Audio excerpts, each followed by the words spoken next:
Magandang hapon po sa ating pong lahat. Church of God's Miracles, Mother Earth, Sunday worship service po natin ngayon. So, inahiyaan ko po na tayo po ay tumunghay sa ating pong live streaming ngayon po hapon. At samahan niyo po ako sa ating pong pagsambang awit sa Panginoon ngayong oras na ito. He put a new song in my mouth, Lord.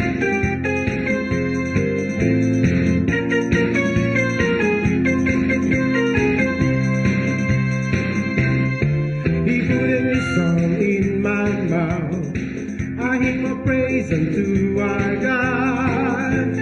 Many will see and feel and put the trust in the Lord. He put a new song, He put a new song in my mouth. I hymn of praise unto our God. Many will see and feel and put the trust in the Lord. Sing it again. He put a new song in my mouth. I hymn of praise unto our God. Many will see and feel and put a trust in the Lord. When we worship the Lord in His spirit and in truth, may the voice of the Lord be heard in all the earth.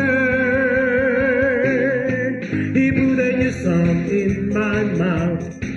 I hymn of praise unto our God. They will see and feel and put a trust in the Lord. He put a new song in my mouth. I hymn of praise unto our God. Many will see and feel and put a trust in the Lord. As we worship the Lord in His spirit and in truth. May the voice of the Lord be heard in all the earth. Hey! Come on, everybody, worship the Lord.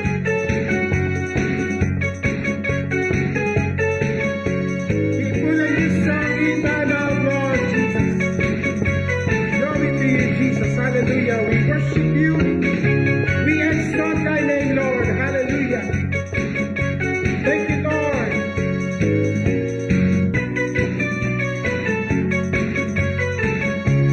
Glory to Jesus. He put a new song in my mouth. I hymn of praise unto our God. Many will see and feel and put the trust in the Lord. He put a new song in my mouth. I hymn of praise unto our God. Many will see and feel and put the trust in the Lord. Many will see. Many will see and feel and put the trust in the Lord. Glory to Jesus. Many will see and feel and put the trust in the Lord. Thank you, Lord. Hallelujah. Purihin ang Panginoon sa isa pong napakasayang araw na ito. Ang tayo po ay makasamba at makapagpuri sa ating Diyos na buhay. Luwalhatiin po natin siya, purihin po natin siya ngayong oras na ito.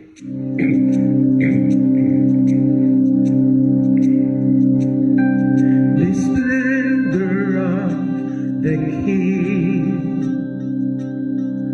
clothed in majesty, let all the earth rejoice, all the earth rejoice. He wraps Himself in light, and darkness tries to hide, and trembles at His voice, trembles at His voice. How great is our God! Sing with me, how great is our God! And now we see how great is our God.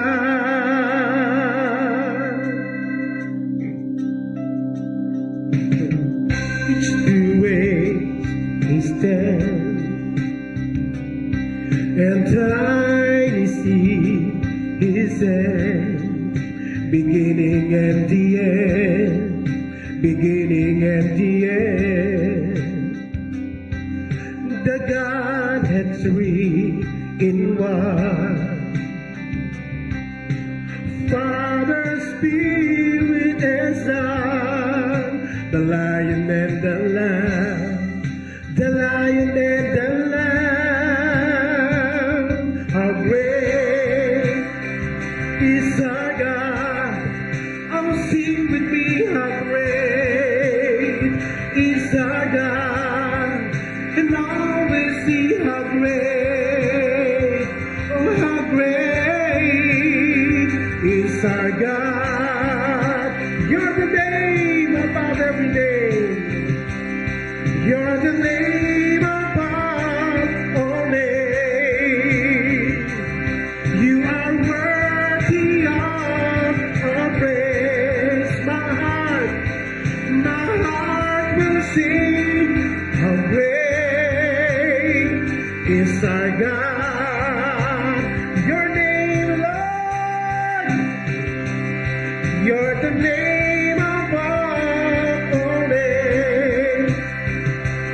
You are worthy of our praise. My heart will sing. How great is our God. How great is our God. How great is our God. Oh, sing with me, how great is our God. And always see how great is our God.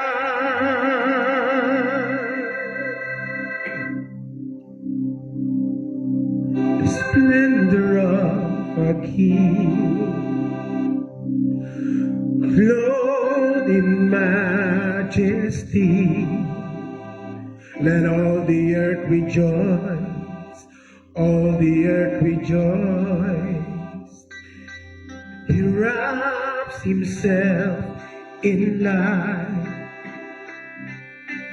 and darkness tries to hide, and trembles at his voice, trembles at his voice. How great is our God. Oh, sing with me, how great is our God. And always see how great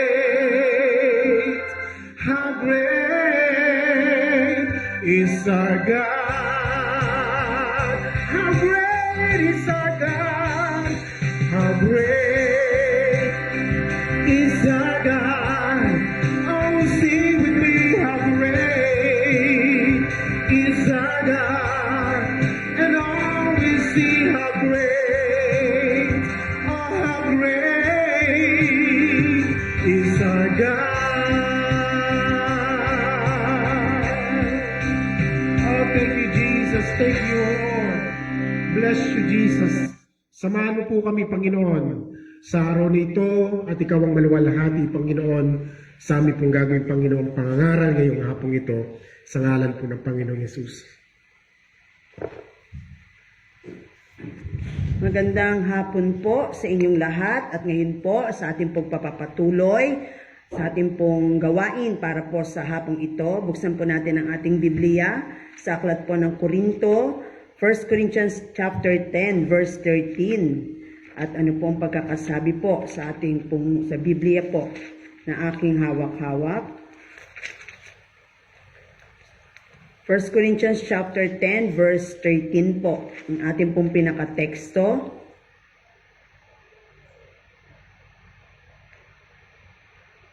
Ito po ay bibigyan po natin ng kasagutan ang bawat katanungan ng tao po sa ating pong buhay. Kasi naniniwala po ako habang tayo nabubuhay sa mundong ito ay may mga katanungan po tayo. Sabi po sa 1 Corinthians 10:13, wala pang pagsubok na binigay sa inyo na dumating sa inyo na didinanas ng lahat ng tao. Tapat ang Diyos at hindi niya tayo susubukin ng higit sa ating makakaya. Sa halip, sa oras ng pagsubok ay bibigyan niya tayo ng lakas upang mapagtagumpayan iyon. Ulitin ko po, 1 Corinthians 10:13, wala pang pagsubok ang dumating sa inyo na hindi dinanas ng lahat ng tao. Tapat ang Diyos at hindi kanya susubukin ng higit sa iyong makakaya. Sa halip, sa oras ng pagsubok, bibigyan kanya ng lakas upang mapagtagumpayan ito. Lagi pong pinagpapala ng Diyos ang kanyang mga salita. Sandali po tayong yumuko at tayo po ay manalangin. Sa pangalan ng Ama, ng Anak at ng Espiritu Santo, sa hapong ito, minsan pa Panginoon, pinagkakatiwala namin sa iyo ang pangangaral at pakikinig na iyong mga salita. Salamat, lagay mo po sa aming puso na sa bawat pakikinig namin, ikaw ang Diyos na kausap namin, Panginoon. Sa bawat pakikinig namin, wag po maging ritual, Panginoon, ang paglapit at pagpunta namin sa iyong presensya. Na sa bawat pakikinig namin, sa bawat paglapit namin sa iyong presensya, ikaw ang Diyos na lagi po naming nakakaniig, Panginoon. Pagpalain mo, Panginoon, ang lingkod na iyong gagamitin. Humingi po kung minsan pa ng karunungan na galing sa iyo. Ako'y instrumento mo lamang, Panginoon, at pagpalain mo ang bawat puso ng makikinig, Panginoon, at nanonood, Panginoon, sa kanilang mga tahanan at nakikinig na yung mga salita, Panginoon. Ihanda mo po ang aming mga puso upang ang mga salita mong makapangyarihan ay magkaroon ng kapangyarihan sa aming mga buhay. Salamat po sa katagumpayan ng aming gawain. Salamat sa Espiritu Santo sa kapangyarihan nito na hindi po nalilimitahan, Panginoon, at lagi po naming kasama katulad ng pinangako mo. Sa iyo po ang papuri, sa pangalan ni Jesus. Amen and amen. So sa hapong ito, ang pag-aaralan po natin ay isa po sa mga katanungan ng tao sa mundo na bakit ang problema ay bahagi ng buhay ng tao. Kasi kung titingnan natin, walang tao na may gusto na may problema siya. Walang tao na gusto na lagi siyang nag-aalala o meron siyang iniisip. Pero minsan kahit ayaw mo ng problema, dumarating. Kahit iniiwasan mo, nandiyan. At kahit nga inaayos mo lahat ng bagay or ikaw ay nag-iingat, pero minsan yung mga taong nakapaligid sa atin o sa iyo ay hindi nagiging maingat para tayo bigyan ng problema. Bakit nga ba? Bakit ang problema ay bahagi ng buhay ng tao? Pwede bang mabuhay sa mundong ito nang walang problema? Kasi nakakapagod na. Minsan nakakasawa na. Minsan talagang hindi mo na alam kung kanino ka lalapit, kung saan ka pupunta, at minsan talaga yung problema minsan hindi mo na kaya. Kaya ito yung katanungan na bibigyan po natin ng kasagutan. Bakit ang problema ay bahagi ng buhay ng tao? Kung totoong may Diyos, kung totoong buhay ang Diyos, bakit ang problema ay laging nasa atin o bahagi ng buhay natin? Bibigyan po natin ng kasagutan. Unang kasagutan, dahil hindi perpekto ang mundo. Kaya kung may problema o ang problema ay bahagi ng buhay ng tao, dahil ang mundo po na ginagalawan natin ay hindi perpekto. Dahil ang sabi nga ng Biblia, kung ang tao walang perpekto, ganun din ang mundo na ginagalawan natin. Meron po mga disaster, yung panahon hindi po natin hawak, yung sitwasyon hindi natin hawak, hindi natin hawak yung mga bagay sa kapaligiran. So ang mundong ito talaga, kung nabubuhay tayo sa mundong ito, hindi perpekto, na ano po natin, naranasan na po natin yan. Mula nung isinilang ka sa mundo, ako po 50 years old na po, pero mula nung isinilang ako sa mundo, talagang mula nung ako isinilang hanggang ngayon, ang problema ay bahagi ng buhay natin. Hindi po talaga nawawala. So una, bakit hindi? Kasi perpekto ang mundong ginagalawan natin.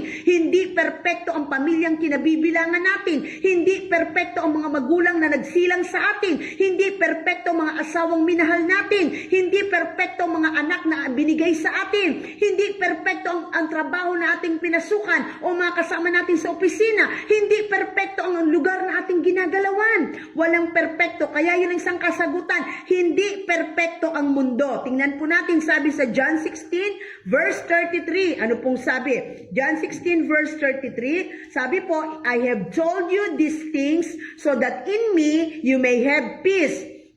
You will have suffering in this world. Be courageous.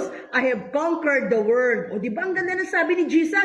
I have told you these things so that in me you may have peace. Para daw sa kanya lang daw tayo magkakaroon ng kapayapaan. You will have suffering in this world. Be courageous. I have conquered the world. Sabi po sa Tagalog, maganda po, basahin po natin sa Tagalog. Bagamat hindi po ako nakapaglagay ng Tagalog, pero dito po, basahin po natin. Ang sabi po Sa verse 33, sinasabi ko ito sa inyo upang kayo magkaroon ng kapayapaan sa pakikipag-isa sa akin. Mayroon kayong kapigatian dito sa sanlibutan, ngunit lakasan ninyo ang inyong loob na pagtagumpayan ko na ang sanlibutan. So yun ang gusto ipakita sa atin ng Panginoon, napakalinaw ang sabi niya, may suffering tayo sa mundong ito, may kapigatian sa mundong ito, pero yung kapayapaan kapag nakipag-isa tayo kay Kristo, yung kapayapaan na hinahanap natin, ay kaya niyang ibigay habang tayo'y nabubuhay sa imperfect world, sa mundong hindi perpekto. Kaya sabi niya pero magalak kayo na pagtagumpayan ko ang sanlibutan. Kung paanong si Jesus na isinilang sa mundong ito, nakaranas na ang mundo'y hindi perpekto, kaya nga naranasan niya, kaya nga sinabi niya sinasabi ko ito sa inyo, sa mundong ito may kapigatian kayo.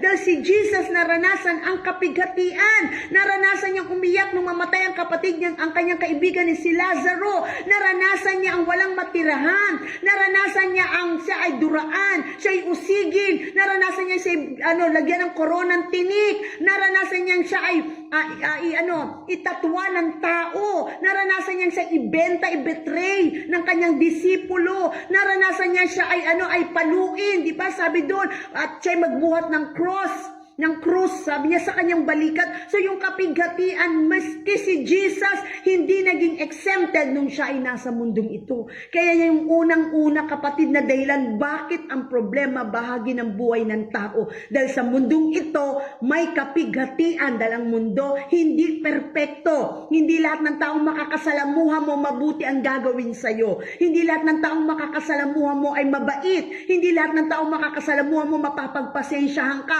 uunawain ka, tatanggapin ka. Kaya sa mundong itong hindi perpekto, ang problema bahagi ng buhay ng tao. Pero sabi ni Jesus, kapag si Jesus ay kasama natin at nasa puso natin, magalak ka na pagtagumpayan niya ang sanlibutan. Magalak ka dahil kapag si Jesus kasama mo, ang kapayapaang hindi kayang ibigay ng mundo, ibibigay ni Jesus sa iyo. Pangalawa, ito'y bunga ng pagsuway o kasalanan. Ang sabi sa Romans 5:12, sige po, basahin po natin ang sabi sa Romans 5:12. Sabi po doon ay, therefore, just as sin entered the world through one man, and death through sin, in this way, death is spread to all men, because all sinned. O di ba ang ganda?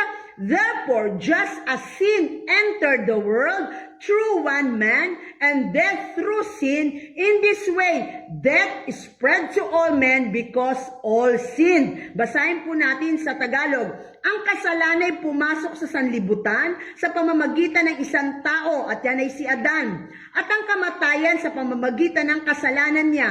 Dahil dito, lumaganap ang kamatayan sa lahat ng tao sapagkat ang lahat ay nagkasala. So dahil sa pagsuway, kaya kapatid, ang problema ay naging bahagi ng buhay ng tao dahil sa pagsuway, dahil sa kasalanan. Alam natin na si Adan at Eva ay sumuway nung kumain sila ng prutas na nagbibigay ng kaalaman ng mabuti at masama, pumasok ang kasalanan.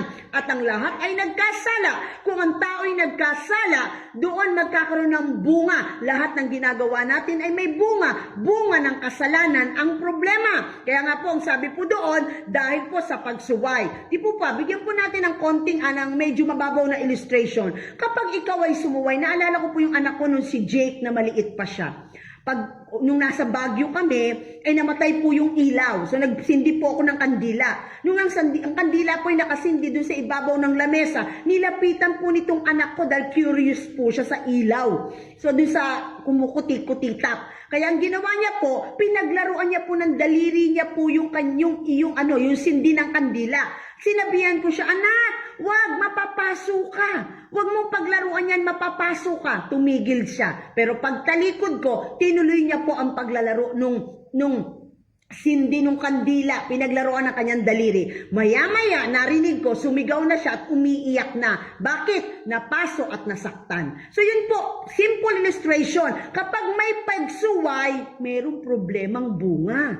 Mayroong bunga na hindi maganda. Maski ang kasalanan ng pumasok sa mundo, kaya nga mundo naging hindi perfecto na dating paraiso dahil sa kasalanan. Kaya pag may pagsuway, sigurado may problema yan. Hindi naman pwedeng pagalitan ka ng hindi ka sumusuway. Kapag sinabi ng magulang mo sa iyo, ng anak, maglinis ng bahay, maghugas ng plato, magsaing, sinasabi ko po yan sa mga estudyante ko. At pagdating ng magulang at ikay nakita nagko-computer o nagse-cellphone, tinanong ka, nagsaing ka na ba? Opo, nanay. Ikaw ba'y naghugas ba ng plato? Opo, nanay. Naggawa ka na ba ng assignment? Opo, nanay. Ay naniniwala ko hindi ka pagagalitan ng nanay mo dahil ginawa mo yung dapat. Pero kapag dinatnang ka ng nanay mo, nagko-computer ka, may ginagawa ka, naglalaro kung anong ginagawa mo, at yung inuutos niya, hindi mo nagawa, naniniwala ko, walang normal na nanay na hindi magagalit sa'yo. Bakit? Kasi may pagsuway. Hindi mo ginawa yung dapat, yung pinapagawa sa'yo. Kaya, meron pong problema nagiging nadudulot nito sa atin. Kaya yun po yung pangalawa, ito'y bunga ng pagsuway o kasalanan. Kasi po, tulad po ng dating preaching ko, ang problema po ay iba po sa pagsubok.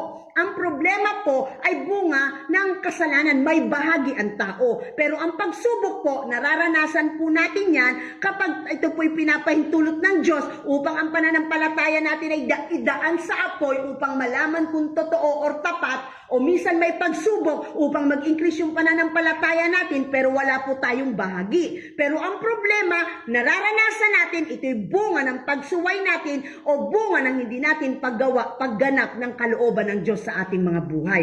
Kaya kung ikay may problema, kaya nga minsan pag may dumarating sa atin, evaluate natin yung sarili natin. Hindi lahat sisi sa Diyos. Kasi pag may mga taong namumroblema, ang sisi lahat sa Diyos. Ang sisi, galit agad sa Diyos. Nagtatanong agad sa Diyos. Una natin evaluate yung sarili natin. Bakit mo ba naranasan ang problemang yan? Baka may bahagi ka. Bakit? Kasi kapag ang problema may bahagi ka, ay kapatid, ang kailangan yan, magsisi ka upang ang problemang yan ay mapagtagumpayan mo. Pero kapag ang problema ay bahagi ng pagsubok o inalaw ng Diyos para ma-increase ang faith mo, para maging matatag ka, para subukin yung pananampalataya mong masigit sa ginto, ang response natin dapat dyan, pananampalataya na ang Diyos, hindi tayo susubukin ng higit sa ating kakayanan. Kaya po yun po sa buhay natin. Halimbawa, bakit ka nagkasakit? Nagpaulan ka pala, nagbabad ka pala sa tubig, gumawa ka pala na hindi maganda, nagkasakit ka. Kapatid, hindi po yan yung kasalanan ng Diyos. Huwag mo sisihin ng Diyos. Sabi ni Lord, ingatan mo ang templo ko. Ang hindi mag-ingat sa templo ko, sisirain ko. Itong katawan po natin, templo to ng Diyos. Pag ito hindi mo iningatan, magkakasakit ka. May bahagi ang Diyos, may bahagi ang tao. At kapag nagkasakit ka dahil hindi mo iningatan, pinunuan mo ng bisyo, ginawa mo ng mga bagay na hindi dapat, kumain ka ng mga bawal, at ikay nagkasakit, huwag mong sisihin ng Diyos. May bahagi ka, bakit ka nakakaranas ng problema. O ang kailangan doon, pagsisihan mo upang maranasan mo yung kamay ng Diyos na tutulong sa iyo. So sa pangalawa, yun po, pagsuway, bunga ito ng pagsuway. Ang sunod po, pangatlo, pagkakaiba-iba ng bawat isa. Ano natin sa Romans 5:12, therefore just tama yun. Tama. Romans 5:12. Tingnan po natin. Therefore, just as sin entered the world through one man, and death through sin, in this way, death is spread to all men because all sin. Lahat po tayo nagkasala, wala pong exempted. Kaya lahat po ng tao nakakaranas ng problema. Susunod nating verse, James chapter 4, verse 1 and 2. Tingnan po natin, what is the source of the wars and the fights among you? Don't they come from the cravings that are at war within you? Verse 2, you desire and do not have. You murder and covet and cannot obtain. You fight and war. You do not have because you do not ask. Sabi po din sa James, di ba, bakit kayo nag-aaway-away? Dahil hindi nyo ba nakukuha yung gusto nyo? Di ba, sabi doon, bakit daw nag-aaway-away ang mga tao? Kasi hindi nila nakukuha yung gusto nila. Kapag may gusto ka at ayaw ng ibang ibigay sa'yo o hindi mo matanggap, nagkakaroon ka ng desire para makipag-away, kaya nagkakaroon ng problema. O basahin po natin sa Tagalog, James 4:2. Ang sabi po dito, mayroon kayong pinakamimiti. Ngunit hindi nyo makamtan, kaya papatay kayo kung kailangan. Mapasa inyo lamang ito dahil sa inyong pag-iimbot sa mga bagay na hindi inyo. Kayo nagkakagalit at naglalaban-laban. Hindi nyo nakakamtan ang inyong minimiti sapagkat hindi kayo humihingi sa Diyos. So ang sabi doon, bakit may pagpatay? Bakit mayroon pong pag-aaway-away? Bakit mayroong pagnanakaw, pagkuha ng hindi sa'yo? Kapag ikaw ay nagdi-desire ng mga bagay na gusto mo na nasa iba. So yun po yun, yung pagkakaiba-iba ng bawat isa. O yung inggit, o yung selos. Hindi po natin pwedeng sabihin na hindi pwede kasi talagang pareho ang dalawang tao. Kaya nga tinuturuan tayo ni Lord, maging kontento tayo. Huwag nating nasain yung mga bagay na meron sa ating kapatid. Kasi meron siya na wala ka at meron ka na wala siya. Ngayon kapag ikaw'y nainggit at nagkaroon ka ng desire kasi nakikita mo yung difference niya sa'yo, papatay ka, magnanakaw ka, gagawa ka ng hindi maganda at ang magiging bunga nito, problema. O, tingnan nyo yung mga taong nagnakaw, yung mga taong pumatay, yung mga taong nakakulong ngayon, nagsisisi po yan. Kaya lang wala na silang magawa, bakit nasa kulungan na sila? Pero pinagsisisihan nila yung ginawa nila, bakit nag-imbot sila, pumatay sila hindi naman pwedeng pumatay ka na, ganun-ganun na lang, at sorry na lang. Laging may bunga ang paggawa natin ng mga bagay na hindi maganda. Ayun po ang sabi, pagkakaiba-iba. Don't be afraid of being different, be afraid of being the same as everyone else. Sinasabi naman doon, wag daw tayong matakot maging iba sa iba. Pero hindi sa pangit na paraan. Maging iba tayo, mag-excel tayo kung ano yung gift sa atin ni Lord. Hindi lahat kasi pare-pareho. Maring siya, yun ang galing niya pagkanta, hindi ka magaling kumanta. Pero meron ka na hindi niya galing. So doon tayo kung ano yung galing na binigay ng Diyos sa atin. Yun yung paglinangin natin, yun yung ating improve at doon tayo mag-focus para wag tayong mainggit sa iba na iba ang galing sa atin. Kanya-kanya tayo, hindi talaga pwedeng pareho. Pero sa ba't nagkakaproblema? Pag naiinggit tayo sa galing ng iba, kapag yung differences na nakikita natin sa kapwa natin, kinaiinggitan natin, nagseselos tayo, gusto nating makuha na hindi naman sa atin, nagkakaroon ng problema. So may differences, pero tingnan mo ang sarili mo, mag-excel ka kung ano binigay ng Diyos sa'yo. At yung hindi sa'yo, wag mong nasain. Bakit? Dahil iba-iba tayo. Pang-apat, oras ng pag-ani. Alam mo ba, sabi sa 1 Peter 4:10, based on the gift they have received, everyone should use it to serve others as good managers of the varied grace of God. Sabi doon, base daw sa gift na binigay ng Diyos sa atin. Dapat bawat ang isang maglingkod sa bawat isa. Diba? Sabi doon sa biyaya ng Diyos. Ba't gusto ng Diyos maglingkod tayo sa bawat isa? Gumawa ng mabuti. Kasi alam ng Diyos may pag-ani. Yun po yung pang-apat na dahilan, oras ng pag-ani. Dahil sabi din sa Galatians 6:7, don't be deceived. God is not mocked. For whatever a man sows, he will also reap. O, kung paano sinabi sa last verse na binasa natin, previous verse, di ba sabi doon, merong gift binigay si Lord sa atin para makagawa tayo ng mabuti sa iba.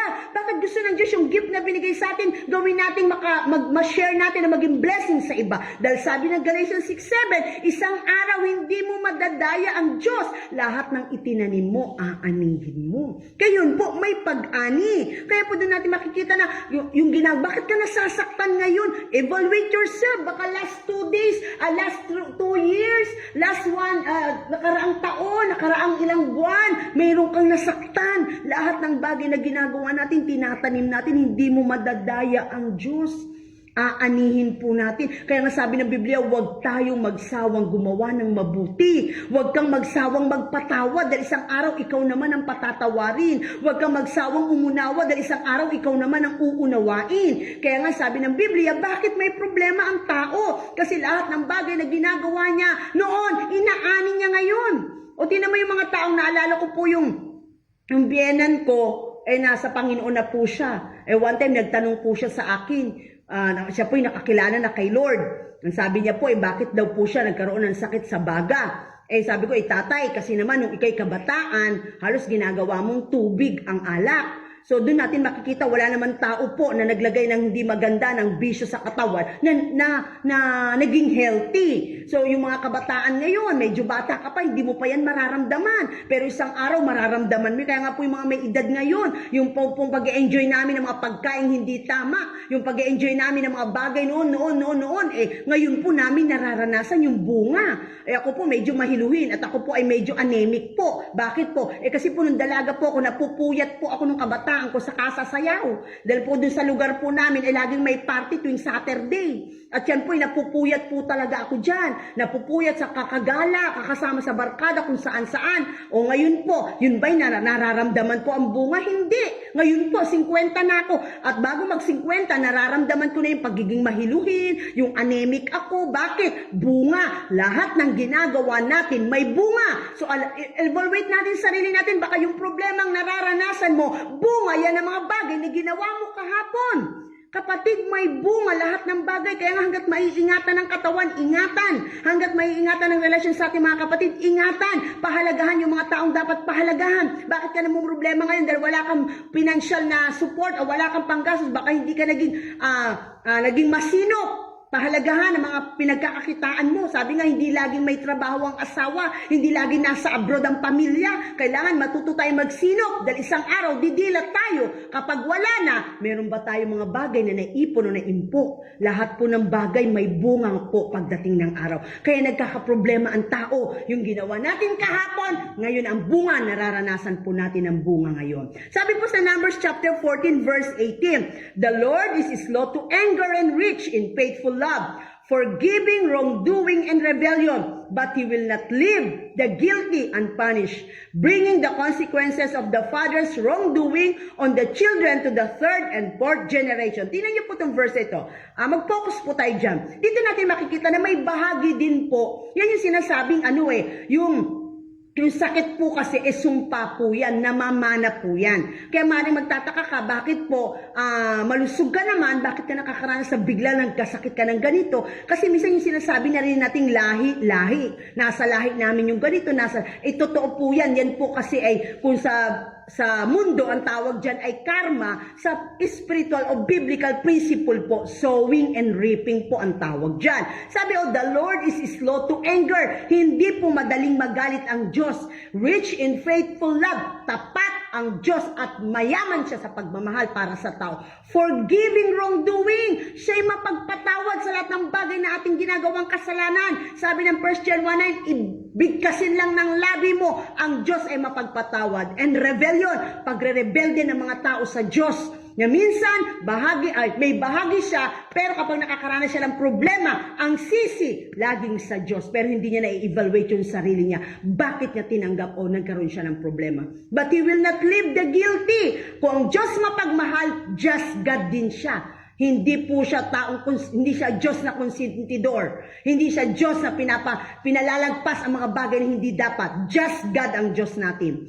Unpunished, bringing the consequences of the father's wrongdoing on the children to the third and fourth generation. Kaya minsan, yung kasalanan ng magulang ang umaani, yung anak, yung apo at kaapu-apuhan. Yan po yung dahilan. Kaya minsan po, ang tao nakakaranas ng problema. Bakit? Dahil bunga ng kasalanan ng ating mga magulang. Kaya po yun ang sabi po ng Bible Di ba? Third and fourth generation. Kaya kung minsan, bakit ngayon marami pong estudyante ang mahirap, ang mga estudyante hindi makapag-aral? Ba't tumitigil sa pag-aaral? Bakit may maraming bata gusto mag-aral, hindi makapag-aral? Dahil hindi mapagpaaral ng magulang. Bakit hindi mapagpaaral ng magulang? Dahil hindi kumikita ng sapat. Bakit hindi kumikita ng sapat? Dahil ang trabaho ganito lang. Ang trabaho ay simple lang. Pero bakit po? Dahil ang magulang hindi rin nakatapos ng pag-aaral. Bakit? Hindi rin naging masunurin sa magulang. So doon natin makita, unless ang Diyos magbigay ng favor sa'yo, kahit hindi ka nakapag-aral, pwedeng ang Diyos magbigay ng favor sa'yo. Hindi naman lahat ng hindi nag-aral hindi nagtagumpay. Pero karaniwan ng mga tao ngayon na nasa paghihirap, yan yung mga tao hindi pinahalagahan. Yung mga bagay na opportunity yung binigay sa kanila ng kanilang mga magulang. Pinag-aaral, ayaw mag-aral. Inaayos ang buhay, ayaw magpaayos.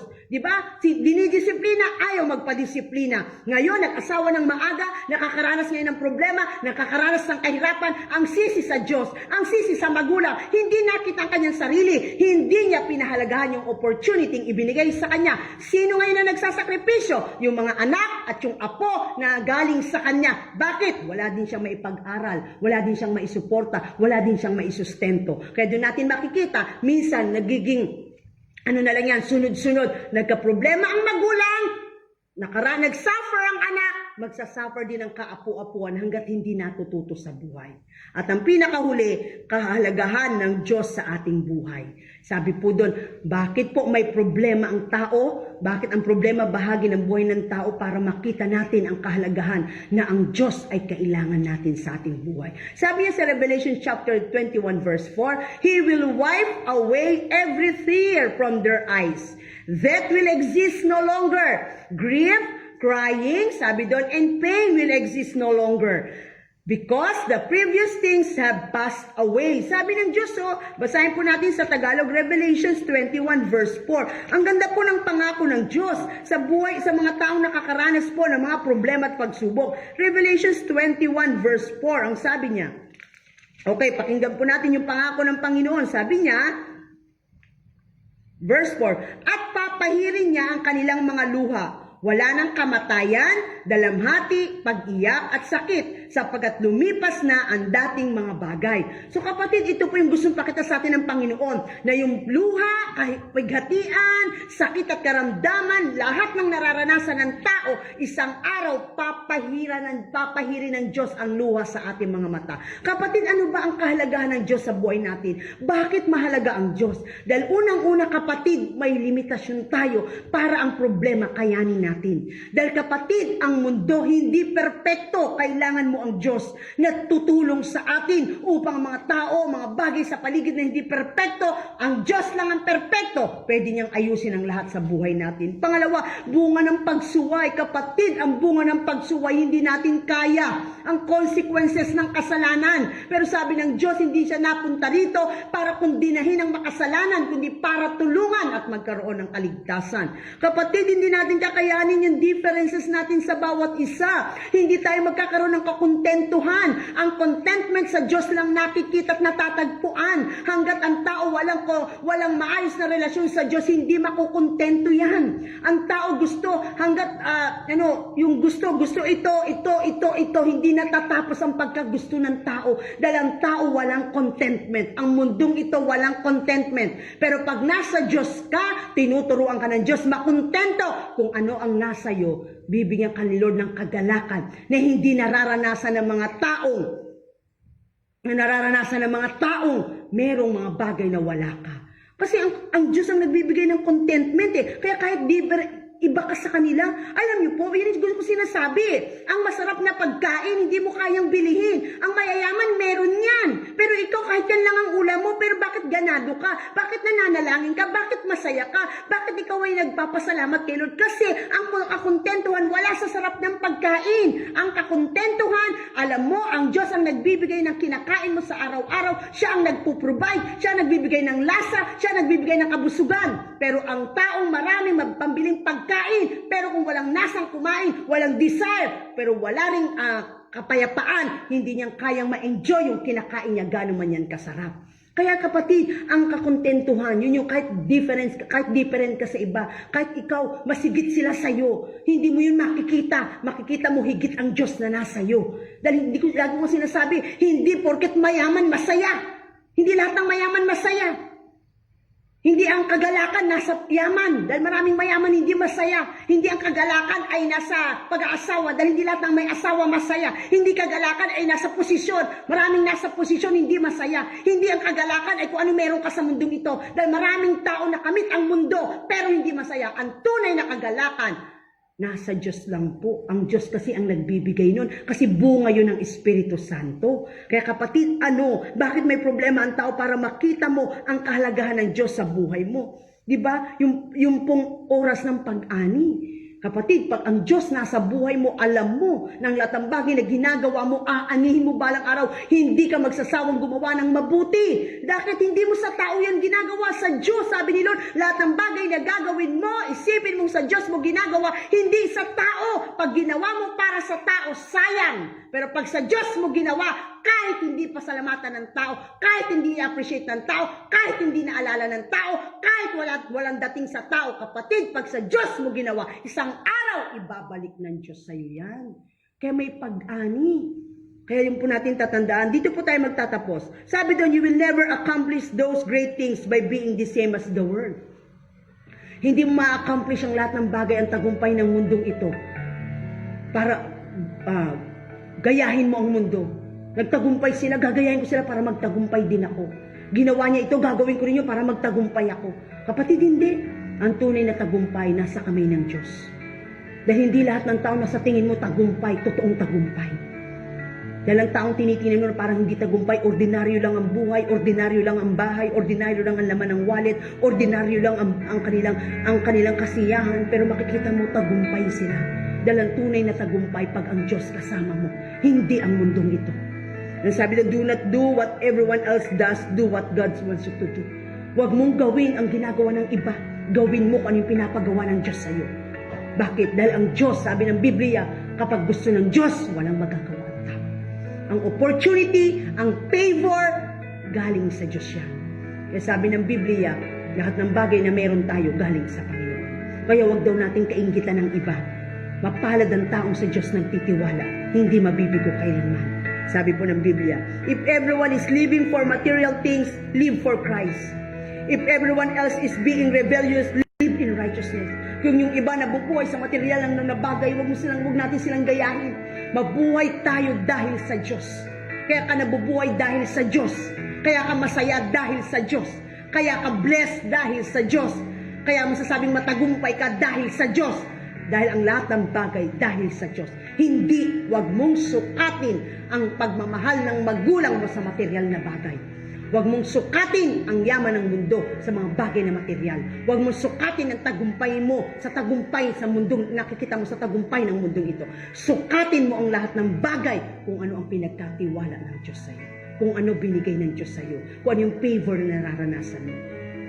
At yung pagsama ng Diyos. Sabi ni Haring David, hindi niya ipagpapalit ang isang araw na kasama ang Diyos sa 1,000 taon na wala ang Diyos sa buhay mo. Kapatid, huwag mong ipagpapalit ang presensya ng Diyos. Huwag mong ipagpapalit yung relasyon mo sa Diyos. Huwag mong ipagpapalit ang Diyos sa mga bagay sa mundong ito. Huwag mong subukan. Dahil ang lahat ng bagay kayang ibigay ng Diyos. Hindi niya binibigay yung higit kasi alam niya mawawala ka. Sabi ng binasa natin, 1 Corinthians 10:13, walang pagsubok na ibibigay sa iyo na hindi mo kaya. Salip sa oras ng pagsubok, bibigyan ka niya ng lakas para mapagtagumpayan ito. Kapatid, sa oras ito, if everyone else in darkness remain in the light, because Christians are the light of the world. Kung ang iba nabubuhay sa kadiliman, huwag mo silang gayahin. Kung sila nag-e-enjoy sila sa pagsuway nila sa Diyos, huwag mo silang gayahin.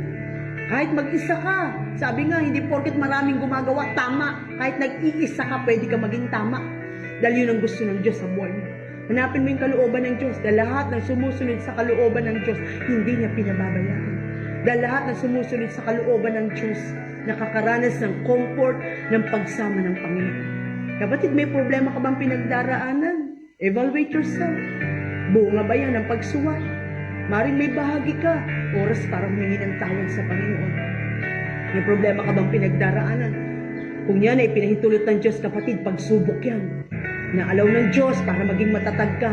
Inaalaw ng Diyos para matuto ka. Inaalaw ng Diyos para mag-increase ang pananampalataya mo. Inaalaw ng Diyos para makita mo yung himala ng Diyos, yung kamay ng Diyos sa buhay mo. Inaalaw ng Diyos para makita mo hindi kanya iniiwanan, hindi kanya pinababayaan. Kaya tayo manalangin. Tayo yumukot, manalangin. Panginoon, salamat. Kapagkat binigyan mo ng kalinawan ng aming katanungan, bakit ang problema ay bahagi ng buhay ng tao? Una, Lord, dahil hindi perpekto ang mundo. Hindi perpekto ang pamilya. Hindi perpekto ang aming mga asawa. Hindi perpekto ang aming mga anak. Hindi perpekto ang lugar na aming pinagtatrabahuan. Hindi perpekto ang mga taong nakakasalamuhan namin. Hindi perpekto ang panahon, ang sitwasyon. Hindi perpekto ang gobyerno. Kaya Lord, kung hindi perpekto ang mundo, ang problema ay bahagi ng buhay namin. Kaya kailangan ka namin na Diyos na perpekto pwedeng tumulong sa amin. Lord, bakit may problema ang tao? Kasi Lord, bunga ng pagsuway. Naniniwala kami Lord, kung walang pagsuway, wala pong bunga nito sa aming mga buhay. Kung walang paglabag, Lord, wala pong parusa. Kaya Lord, turuan mo kami na lagi mo sinasabi sa amin, lagi mo sinasabi sa iyong salita, Panginoon, ang pagsuway ay higit kaysa sa pagsuway. Kaya Lord, magkaroon kami ng takot na sumuway sa kalooban mo. Dahil alam namin lahat ng pagsuway namin may bungang hindi maganda sa amin. Dahil kapag umalis kami sa iyong mga kamay, hindi mo kontrolado ang mga bagay na gagawin ng kaaway sa aming mga buhay. Lord, salamat po. Bakit bahagi ng buhay ng tao ang problema? Dahil Lord, yung pagkakaiba-iba. Alisin mo sa puso namin ang inggit. Alisin mo sa aming puso ang comparison. Alisin mo sa aming puso, Panginoon, yung selos. Huwag namin kainggitan ng iba. Tingnan namin kung ano yung binagkatiwala mo sa amin at linangin namin, Lord. Meron kami na wala ang iba. Huwag kaming mainggit. Sabi mo, Lord, huwag kaming mainggit sa mga nananagana kung sila naman ay wala sa iyong mga kamay. Lord, ikaw ay sapat na, Panginoon. Niyaan mo patuloy namin lagay sa puso namin yan.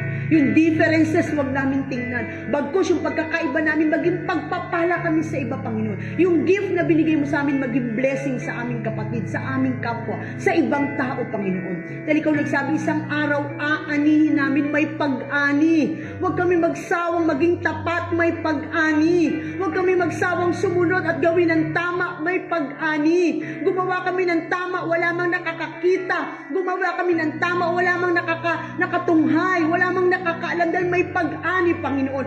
Wala kaming dapat katakutan bukas kung ginagawa namin ng tama ngayon, Panginoon. Kaya Lord, may pag-ani, huwag kami magsawang gumawa ng mabuti. Sumunod sa iyong kalooban, maging tapat sa iyo, yung maglingkod sa iyo, Panginoon, magsakripisyo para sa gawain, magbigay para sa iyong gawain, magbigay ng oras sa relasyon namin sa iyo, dahil isang araw aanihin namin ang bunga ng mga bagay na ginawa namin, Father God.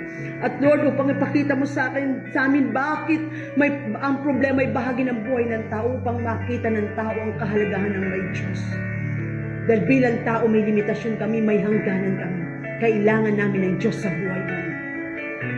We are nothing without you, Lord. Pero ikaw nangako sa iyong mga salita, magagawa namin ang lahat ng bagay dahil sa lakas na binibigay ni Kristo.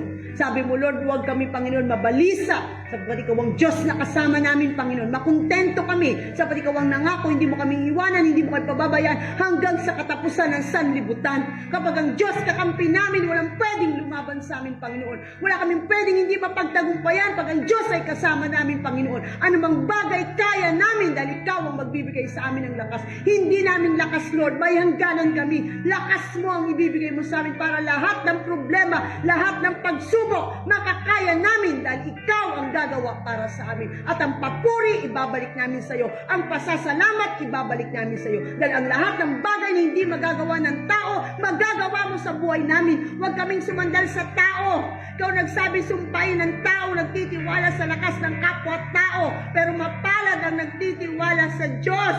Huwag kaming sumandal, Panginoon, sa aming business. Huwag kaming sumandal, Panginoon, sa aming mga asawa at anak. Huwag kaming sumandal sa pera namin, sa galing namin, sa kakayanan namin, sa trabaho namin. Sa iyo lang kami sumandal, sapat ikaw walang Diyos ang mananatiling kasama namin sa buhay na ito hanggang sa kabilang buhay. Lord, salamat sapagkat may Diyos kaming natatawagan, may Diyos na tapat. Salamat, may Diyos kaming kasama. Salamat, hindi mo kaming iniiwanan. Salamat sa katiyakan na ikaw ang Diyos na kasama namin hanggang sa buhay na walang hanggan. Sa iyo po ang papulit pa sa salamat sa pangalan ni Jesus. Amen and amen. Magandang hapon po at pagpalain po tayo ng Panginoon.